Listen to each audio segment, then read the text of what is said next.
dragons kind of can do whatever the fuck they want. Like, they're dragons. That is their MO. Yeah. And their main thing they do as dragons is hoard gold. But I wanted to see really why it is that gold is what they hoarded. If there was like a real reason for that and like any myth or anything. And as far as I can tell, there's not really. I think what it really comes down to is that back in the Middle Ages, the church would kind of use dragons as a stand-in for like all of the cardinal sins. Because I think about like, traditional dragon activities. It's like raiding, stealing princesses, lying around on gold, and sleeping. Coveting thy neighbor's wife. Typical dragon stuff. Yeah, it's, it's the sins, So I figured that's kind of, similar idea. They don't really care about gold per se. They care about value, wealth. So gold actually isn't, gold is valuable, don't get me wrong, but it's not actually that valuable, all things considered. It's only worth about $48 per gram, which is, that's money, but it's not, like a ton of money. So I try to look at some things that are more valuable than gold that dragons could hoard. One of them is drugs. So meth is like $80 a gram, cocaine is like 100 to 120 per gram, LSD is like 2,500 to 15,000 per gram. So like, some drugged up dragons, like lying with, like piles of coke, like Tony Montoya, like literal Puff the Magic Dragon. Exactly. Other things that are very expensive, radioactive material, plutonium, like 4 grand per gram. And then there's this material called tritium. I'm not sure exactly how it's pronounced. It's basically this like super heavy type of hydrogen that's made when you irradiate lithium.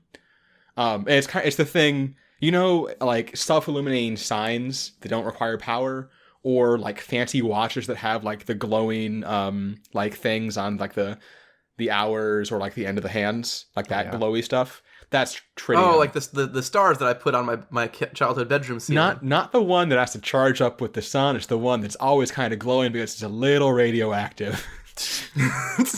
Yeah, the one that was good that it was not in my childhood bedroom. Good to know that I used to have one of those watches. Yeah, I think apparently it's actually not dangerous. I think it's like, I don't remember why it's not dangerous, but it's fine. Don't worry about it. Anyway, that shit costs like 30 grand per gram. So basically, you'd also have dragons like curled up around nuclear towers, which is just a really cool mental image anyway. Moving on, diamonds, kind of a duh, but they're worth a lot. Like 4,500 to 206,000 per gram, depending on the quality of the diamond. So going after those. And then antimatter. So antimatter. Obviously. Just pick up a good old bag of antimatter. So antimatter, no this one's kind of cheating a little bit. So I found a number that I found repeated a couple places that was like, it costs like 62.5 to 100 trillion per gram.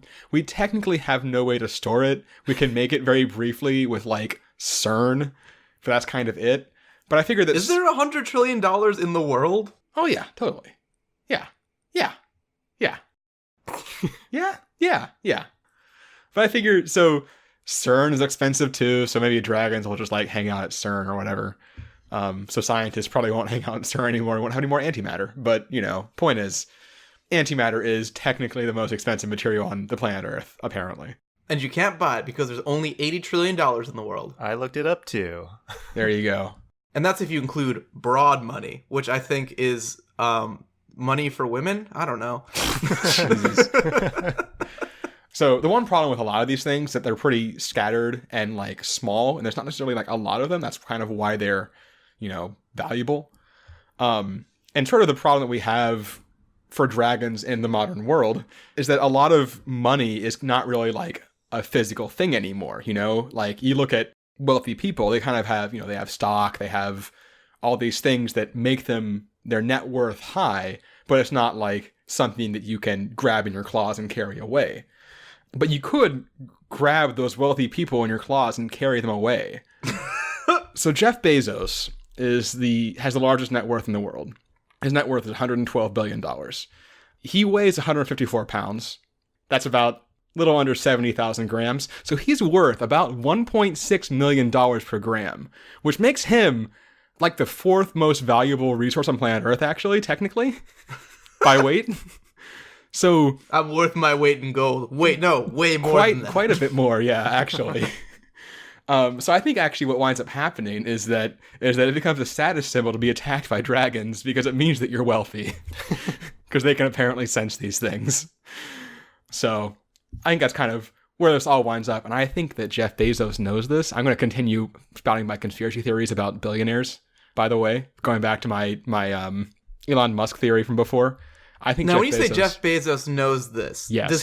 Do you mean that he knows he's a dragon target? Yes. I think that's why he's investing so much in drones. It's the only logical explanation. And Elon Musk has invested in tunneling. Tunnels. Also very Tunnels smart. and drones. Tunnels or getting off the planet. Either one works. Yeah. That was a clip from Absurd Hypotheticals, the podcast where we answer dumb hypothetical questions. For the full episode, click on the link in the description.